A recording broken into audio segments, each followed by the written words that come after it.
सच्चिदानन्दरूपाय विश्वभूतपत्यादिहेत्वे तापत्रयविनाशाय श्रीकृष्णाय वयं नुमः। सच्चिदानंद स्वरूप भगवान श्री कृष्ण जी को हम नमस्कार करते हैं, जो इस जगत की उत्पत्ति, स्थिति और विनाश हेतु तथा आध्यात्मिक, आदि दैविक और आदि भौतिक तीनों प्रकार के पापों का नाश करने वाले हैं। और वे भगवान विष्णु इस जगत के कल्याण के लिए जब जब इस धरती पर दुष्ट राजाओं, राक्षसों का पाप बढ़ता है, तब वे उन सभी को खत्म करने के लिए सशरीर इस धरती पर जन्म लेकर के उन सभी दुष्ट राक्षसों, राजाओं को मार करके पृथ्वी पर फैले हुए पाप को नष्ट कर देते हैं और सभी भक्तों को अपना दिव्य दर्शन दे करके कृतार्थ करते हैं, जिससे कि पापी लोग जो हैं उनके दिव्य दर्शन करने से पवित्र हो जाएं और इस भव सागर से पार होकर के भगवान श्री हरि के वैकुंठ लोक को जा कर के प्राप्त करें, ताकि फिर वे इस धरती पर उनका दोबारा आना जाना ना होए। तो हे प्रिय भक्तों, अब मैं सबको मैं भगवत महापुराण 10वां स्कंद के 64वें अध्याय की राजा नृग की कथा जो है सुनाता हूँ। सो आप ध्यान से उस कथा का सिमरन करें। तो सुखदेव जी बोले कि हे परीक्षित, नागकुल में नृग नाम का राजा बड़ा प्रतापी, वे धर्मात्मा होके असंख्य गौ विधि पूर्वक ब्राह्मणों को दान देता था। कोई चाहे तो गंगा की रेणुका व वर्षा की बूंदे वे आकाश के तारे गिन ले, पर उसके गौदान की गिनती करना बड़ा कठिन था। तो ऐसा धर्मात्मा राजा अनजान में थोड़ा सा पाप करने से गिरगट बन गया। उसको श्याम सुंदर ने अपना दर्शन देके कृतार्थ किया। इतनी कथा सुनकर परीक्षित ने विनय किया, है मुनिनाथ, ऐसा धर्मात्मा राजा कौन अपराध करने से इस दशा को पहुंचा, उसकी कथा हमें सुनाइए। तो सुखदेव जी बोले, हे राजन, राजा नृग हर रोज नित्य नेम करके प्रतिदिन हजारों गऊओं को विधि पूर्वक ब्राह्मणों को दान दे के भोजन कराता था। एक दिन कोई गऊ उसकी दान की हुई भाग कर बिना दान की हुई गऊओं में आके मिल गई।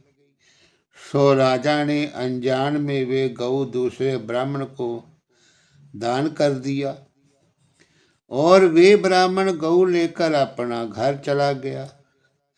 तो पहले दान लेने वाले ब्राह्मण ने अपनी गऊ को पहचान करके उसने रास्ते में रोका। तब दोनों आपस में झगड़ा करते हुए गऊ समेत राजा के पास आ गए। तो राजा नृग ने दोनों ब्राह्मणों से हाथ जोड़कर विनय पूर्वक कहा, कऊ लाख रुपया लेव, गैया एक काहू को देव।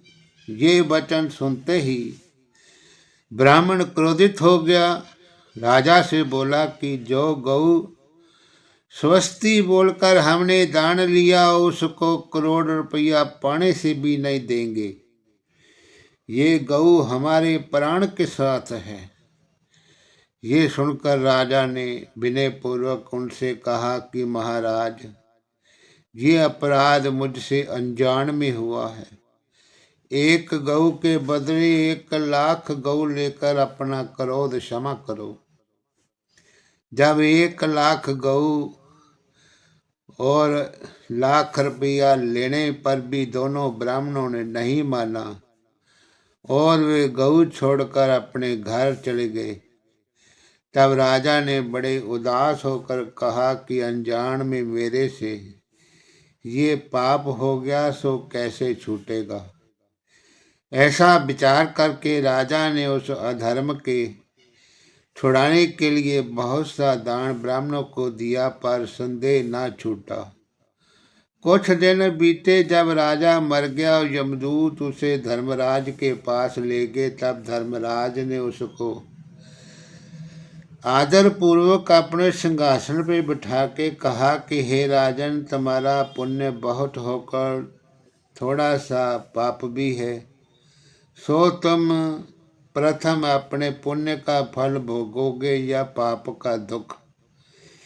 तो ये सुन के राजा बोला, महाराज, पहले अपने अपराध का दंड भोगकर पीछे से पुण्य का फल भोगूंगा।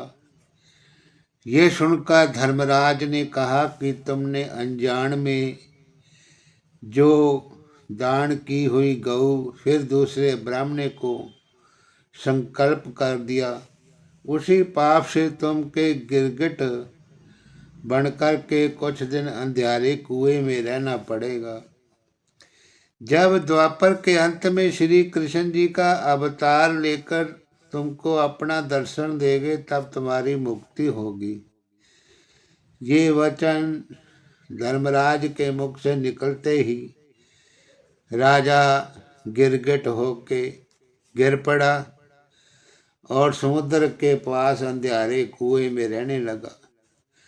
जिस दिनों में श्री कृष्ण जी का बानासुर को जीतकर द्वारका में पहुंचे, उन्हीं दिनों में प्रद्युम्न वे सांब आदि यदुवंशी उसी कुएं की ओर शिकार खेलने गए, तो एक बालक प्यासा होकर उसी कुएं में पानी भरने गया, तो क्या देखा कि एक गिरगिट से कुआं भरा है। अचानक ऐसा दृश्य देखकर उस बालक ने अपने साथी लड़कों को बुलाकर वे गिरगिट दिखलाया। दयावान हरिपुत्र सब कीनो यही विचार, या गिरगिट को कूपते हम काटे एक बार। जब लड़कों ने अनेक उपाय करने पर भी वे गिरगिट कूप से नहीं निकला, तब उन्होंने श्री कृष्ण भगवान जी से ये हाल कहकर विनय किया, महाराज, आप दया करके चलकर उस गिरगिट को बाहर निकालिए। तो श्याम सुंदर अंतर्यामी ने यह वचन सुनते ही उस कुएं में जाकर जैसे अपने चरण गिरगिट को छुआ, वैसे ही गिरगिट भूषण व वस्त्र पहने हुए दिव्य रूप राजों के समान हो गया। ताके माथे मुकुट की शोभा कही न जाई, मानो आबा सूर्य की रही चाहूं दिशि छाई। वे कुएं से बाहर निकलकर हरि चरणों में गिर पड़ा और हाथ जोड़कर बोला कि हे वैकुंठनाथ, आपने मुझे ये महाविपत्ति में दर्शन देकर कृतार्थ किया। तुम्हारे सिवा मुझे ऐसे अधर्मी को सुख देने वाला तीनों लोकों में कोई नहीं है। जब इसी तरह राजा नरेंद्र श्याम सुंदर की बहुत स्तुति करने लगा, तब प्रद्युम्न आदि लड़कों ने ये अचंबा देखकर मुरली मनोहर से पूछा कि हे महाप्रभु, ये कौन है और किस अपराध से गिरगिट हुआ था, इसलिए इसका भेद कहिए। जिसमें हमारा शंका छूट जाए।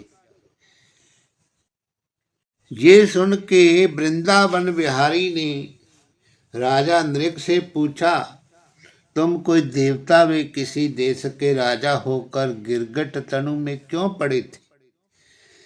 नृग ने हाथ जोड़कर कहा, हे अंतर्यामी, आपसे क्या कुछ छिपा है? आप सब कुछ जानते हैं, फिर भी मैं आपको सुनाता हूँ। मैं पहले जन्म में राजा इक्ष्वाकु का बेटा नृग नाम का बड़ा प्रतापी होकर नित्य हर रोज 10,000 गऊ वेद पाठी ब्राह्मण को पूरी विधि विधान के साथ दान करके देता था।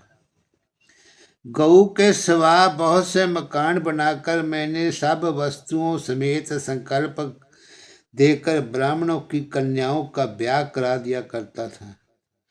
बड़े बड़े ढेर अन्न व मिठाई के ब्राह्मणों को दान दे के बहुत से देवस्थान जलाशय संसारी जीवों को पानी पीने के लिए बनवा दिए थे। जगत में मेरे दान व शुभ कर्म करने की ऐसी कीर्ति फैली कि जिसका वर्णन मैं नहीं कर सकता।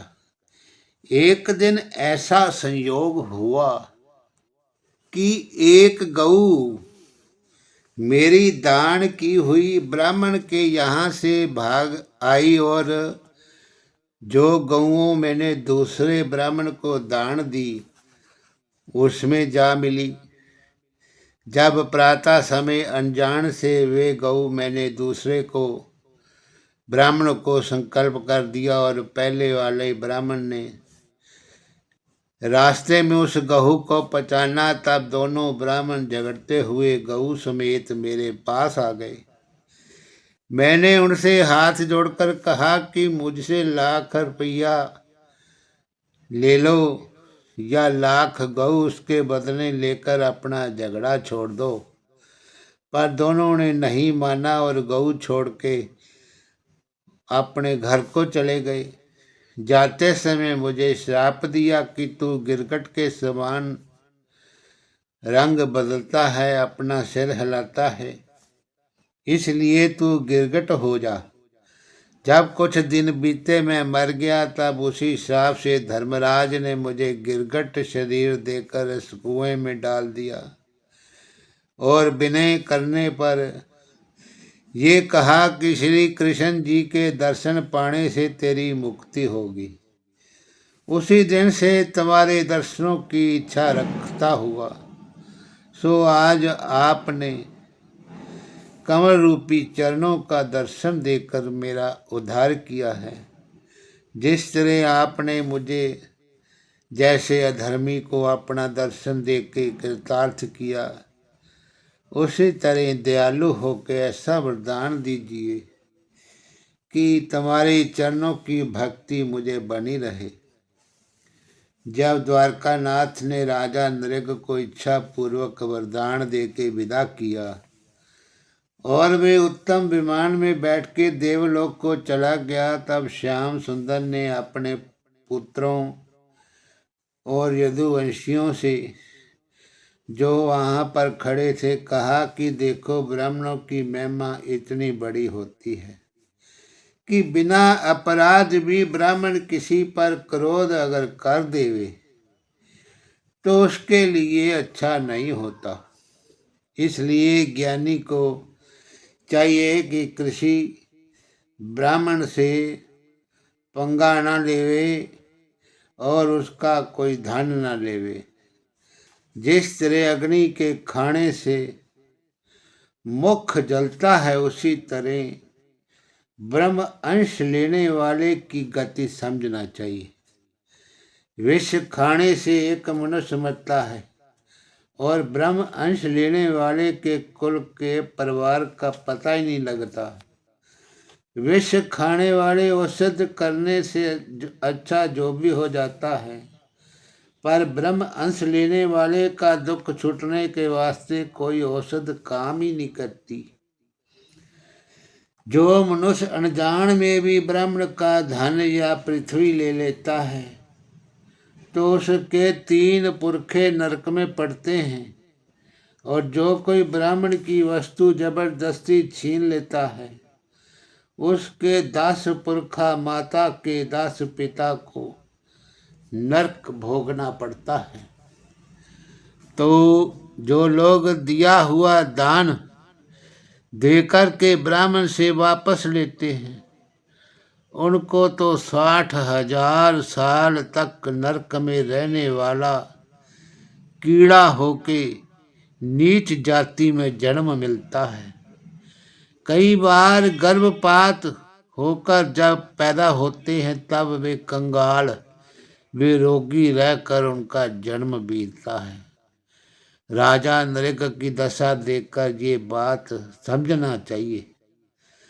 दान दे तुझ राज को, विघ्न करे जो कोय, सो होवे अतिपात की, नरकवास तिहि होय। कदाचित ब्राह्मण तलवार खींच कर मारने आए तो अपना सिर उसके चरणों में रख देना उचित है। अधीनता के स्वभाव ने कठोर वचन कहना नहीं चाहिए। मेरे ऊपर क्रोध करे या दुर्वचन कहे तो मैं कुछ बुरा ना मान के उसकी सेवा करता हूँ। तुम लोगों ने सुना होगा कि भृगु ऋषिवर ने बिना अपराध सोते समय मेरी छाती में लात मारी थी। तब भी मैंने उनका पैर ये समझकर दाबने लगा कि मेरी छाती की चोट उनके ना लग गई हो। ये समझ के ब्राह्मण का सम्मान करना उचित है। ब्राह्मण के प्रसन्न होने से लोक परलोक दोनों बन जाते हैं। ब्राह्मण से झूठ बोलना, ब्याज लेना ना चाहिए।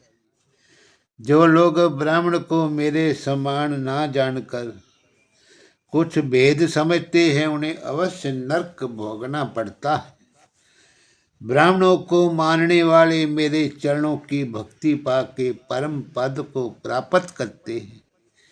इसलिए तुम लोग मेरे कहने का प्रमाण किया करो।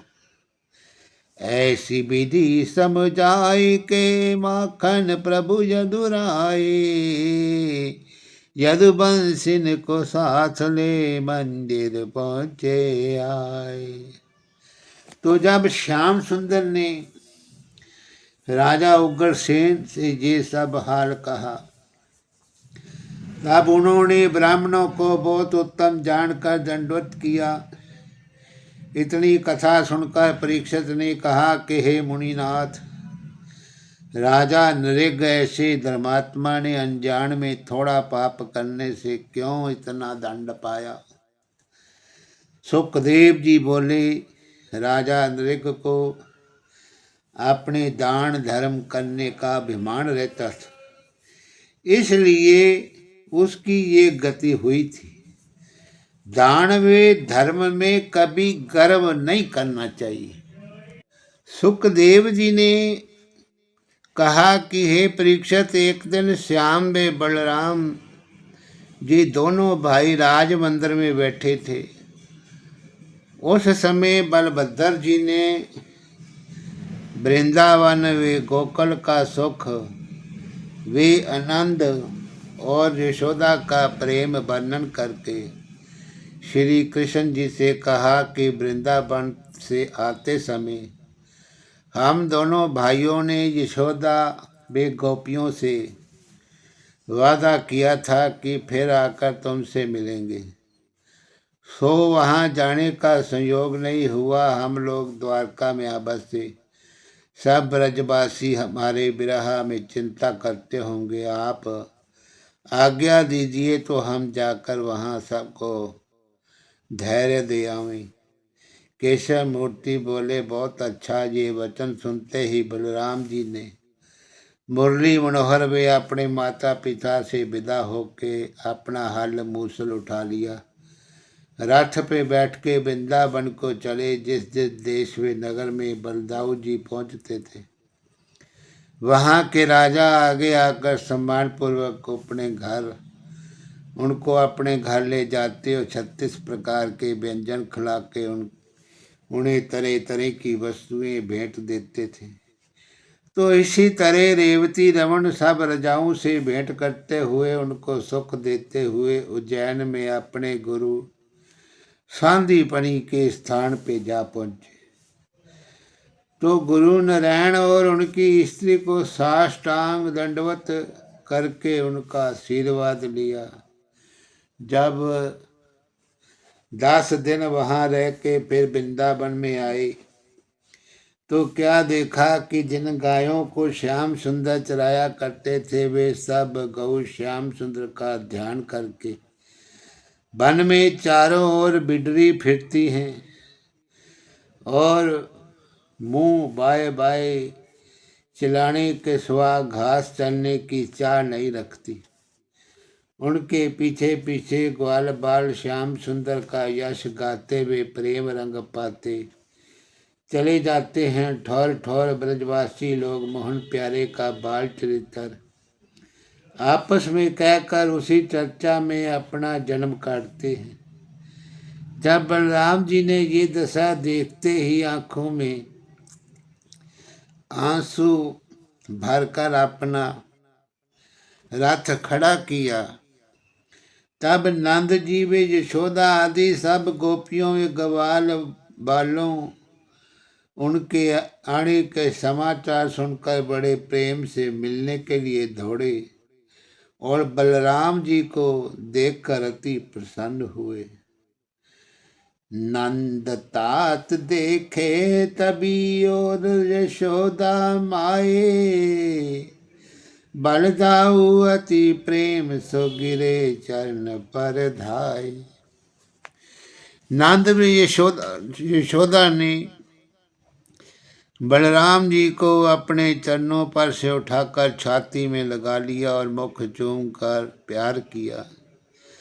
जब बलराम जी ने ग्वाल बालों के गले मिलकर उनकी कुशल पूछी, तब ब्रजवासी लोगों ने श्याम वे बलराम का बाल चरित्र याद करके आंखों में प्रेम के आंसू भर लिए। नंद भी यशोदा ने बलदाऊ जी को बड़े प्रेम से घर ले जाकर के कहा कि बेटा, हम लोगों को तुम्हारे विरह में एक साल के समान बीतता है। तुम अपना हाल बतलाओ, हमारे बिना इतने दिन वहाँ क्यों कर रहे?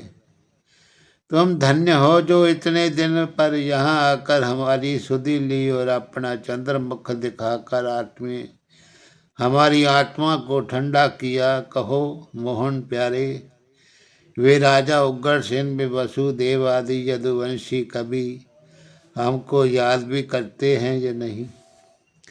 बलराम जी बोले, हे नंद बाबा, तुम्हारी कृपा से मुरली मनोहर सब यदुवंशियों समेत प्रसन्न होकर दिन रात आपका जस गाते हैं।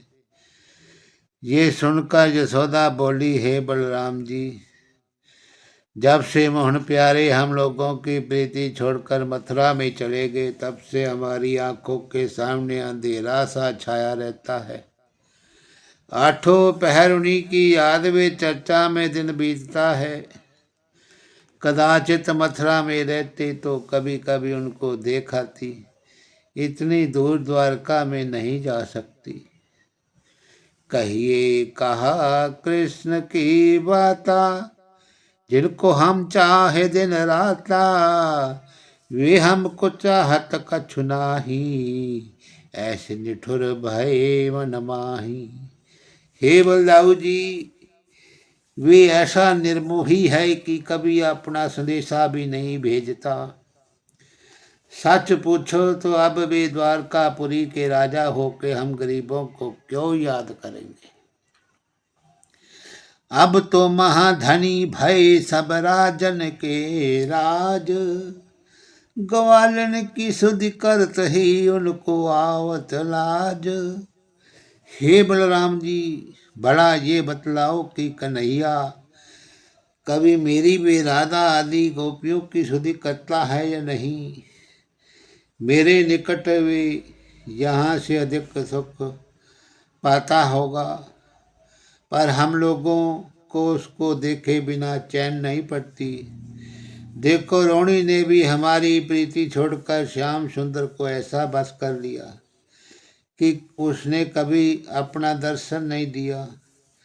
जब यशोदा इसी तरह अनेक बातें कहकर रोने लगी, तब बलदाऊ जी ने उसको समझा कर के धैर्य दिया।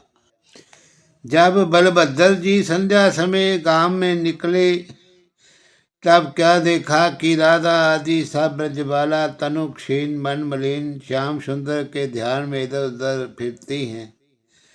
मोहन प्यारे के बाल चरित्र की चर्चा के सिवा दूसरा कोई प्रयोजन उनको नहीं है। जैसे राधा आदि गोपियों ने बलदाऊ को देखा, अकेले में देखा, तो वैसे झुंड के झुंड उनके पास आकर दंडवत करके पूछने लगी, कहो बलराम जी, तुम कब आए? हमारे प्राणनाथ कभी हम लोगों को याद करते हैं या नहीं?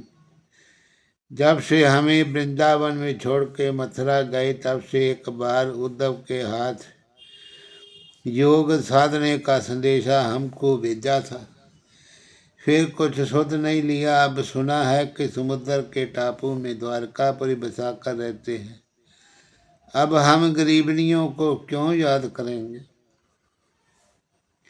ये सुनकर के दूसरी सखी बोली, प्यारी, अब उन्हें क्या प्रयोजन है जो राजगद्दी छोड़ के यहाँ पे आवे। वे काहू के नाही मीत, मात पिता की छोड़ी प्रीत। राधा बिन नहीं रहते घड़ी, सोवे है बरसाने पड़ी।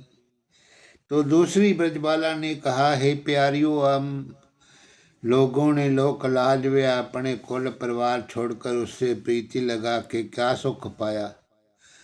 उससे कोई अपनी भलाई की आशा मत रखो। दूसरी गोपी बोली कि द्वारका की स्त्रियां उनका विश्वास किस तरह करती होंगी। दूसरी ने कहा कि मैं ऐसी सुनती हूँ कि उन्होंने द्वारकापुरी में जाकर 16,108 महासुंदरी राजकन्याओं से अपना ब्याह किया है। उनके साथ आठों पहर प्रीति करती हैं। अब उन्हें छोड़कर हम गवारियों के पास क्यों आएंगे? 16 सहस्त्र कुमारी का सुंदर रूप निधान, 10 सुत जिनके भय, श्री यदुनाथ समान। दूसरी गोपी बोली, ये सखी, आप श्याम सुंदर का पछतावा करना उचित नहीं। उद्धव जी जो निर्गुण रूप का ध्यान बतला गए हैं, उसी पर विश्वास रख के धैर्य धरो। दूसरी सखी ठंडी सांस लेकर कहने लगी, हे प्यारी, मुझे वे सांवली सूटती वे मोहल्ली की धुनी नहीं भूलती। कैसे धैर्य को रखूं? नहीं जानू सखी श्याम की कौन देश की रीति, मानो कब हो नहीं हती, ब्रजवासिनों सो प्रीति। तो दूसरी सखी ब्रहा की माता हुई बोली, ये बलदाऊ जी देखो, मोहन प्यारे ने इतने दिन बीतने पर भी ये नहीं विचारा कि हमारे ब्रहा में गोपियों की क्या हालत होगी। संसार में जो कोई पशु पक्षी पालता है, उसको भी इसी तरह नहीं भूलता। ये कठोरता उनकी देखकर मैंने जाना कि उनका अंतःकरण भी उन्हीं के समान काला है। नहीं तो वे दीन दयालु, वे गोपीनाथ कहलाकर ऐसा कठोरपन न करते। जब गोपियाँ इसी तरह अनेक बातें कहकर रोते रोते अचेत हो गई, तब रेवती रमन ने उन्हें बहुत हौसला दे करके कहा कि तुम इतना रुदन क्यों करती हो? श्याम सुंदर अति प्रीति रख के तुमको आठों पैर याद किया करते हैं। ये वचन सुनते ही सब ब्रजबाला चैतन्य हो गई। उनमें से एक सखी बोली, ये प्यारियों, रोना छोड़कर जो मैं कहूँ सो करो। हल धर जू के पर सो पाम, सदा रहो इनकी छाम। ये है गोर श्याम नहीं गाता, कही है न कपट की बाता। सुनी शंकर शन उत्तर दियो, तुमरे हेत गमन हम कियो। आमन हम तुमसे कही गए, ता कारण हम आवत भय। रही दो मास करेंगे रासा, पुरवेंगे सब तुम्हारी आशा। तो जब बलराम जी गोपियों से प्रेम पूर्वक बातें कहकर उनका मन बहलाने लगे, तब एक ब्रजबाला ने कहा, है बलभद्र जी, तुम्हारा बड़ा भाई कठोर है। हम लोग ऐसा जानती तो कभी उससे प्रेम ही न करती। दूसरी बोली, हे बलदाऊ जी, वे चित चोर यहाँ गाया चराया करता था और माखन दही चरा के खाता था। अब वहाँ द्वारकापुरी का राजा हुआ, हम गरीबनियों को याद क्यों करेगा? हमारा नाम लेने से उसे लज्जा आती होगी। दूसरी सखी जो विरह में बड़ी दुखी थी, वे झंझला के बोली, अब मैंने अपना मन कृष्ण के समान कठोर कर लिया है। उन्हें धन में स्त्री प्रतिदिन अधिक मिले, मैं भी दुख सागर में प्रसन्न हूँ। दूसरी गोपी ने कहा, मैं सुनती हूँ कि श्याम सुंदर का बेटा प्रद्युम्न बेटा अपने पिता के समान सुंदर व बलवान हुआ है। 16,108 उनकी स्त्रियां और सब संतान चिरंजीव रहे। दूसरी ने कहा कि अक्रूर निर्दयी जो यहाँ आकर हमारे प्राणनाथ ले गया, और उद्धव जी हम लोगों से योग सधवाने आया था, वे दोनों अच्छी तरह हैं। दूसरी गोपी बोली, ए बलराम, तुम हमारी बातों को हंसी न मानकर सच बतलाओ कि श्याम सुंदर की स्त्रियां उनकी बात का विश्वास करती हैं या नहीं। दूसरी ब्रजबाला ने कहा कि उनमें से जो बुद्धिमान होगी वे कभी उनकी बात का विश्वास ना करेगी। दूसरी सखी ने कहा कि हे बलदाऊ जी, कभी नंदलाल जी उन स्त्रियों के सम्मुख हमारी चर्चा भी वे याद भी करते हैं कि नहीं? भला तुम ही न्याय करो कि जिसके लिए हम लोग लाज लज्जा छोड़ के इतना दुख पाती हैं, उसने हमें इस तरह छोड़ दिया कि जैसे सर्प अपनी केंचुली छोड़ करके फिर उससे कुछ वास्ता नहीं रहता। उस निर्दयी की बात कहते हुए हमारी छाती फट जाती है। जब इसी तरह सब ब्रजबाला उनकी बातें कहकर ठंडी सांस लेने लगी, तब बलदाऊ जी ने उन्हें हौसला दिया। कहा कि आज पूर्णमासी की चांदनी रात में तुम लोग श्रृंगार करके आओ तो हम तुम्हारे साथ रास लीला करें। ये बात सुनते ही सब ब्रजबालों ने अपने अपने घर जाकर श्रृंगार किया। जब संध्या समय बलभद्र जी अति उत्तम भूषण वस्त्र पहनकर वृंदावन की कुंजों में गए, तब राधा आदि गोपियां भी पहुंची। ठाडी बई सबई सिर नाई, हलदर छम बर नहीं जाए। कनक बरन नीलांबर धरे, शशि मुख कमल नैन मन हरे। अंग अंग सब भूषण साजे, देखत काम देव अति लाजे। रेवती रमन की छवि देखते ही सब ब्रजबालाओं ने उनके चरणों में गिरकर विनय किया, हे दीनानाथ, आपने वचन के परमान रासलीला कीजिए।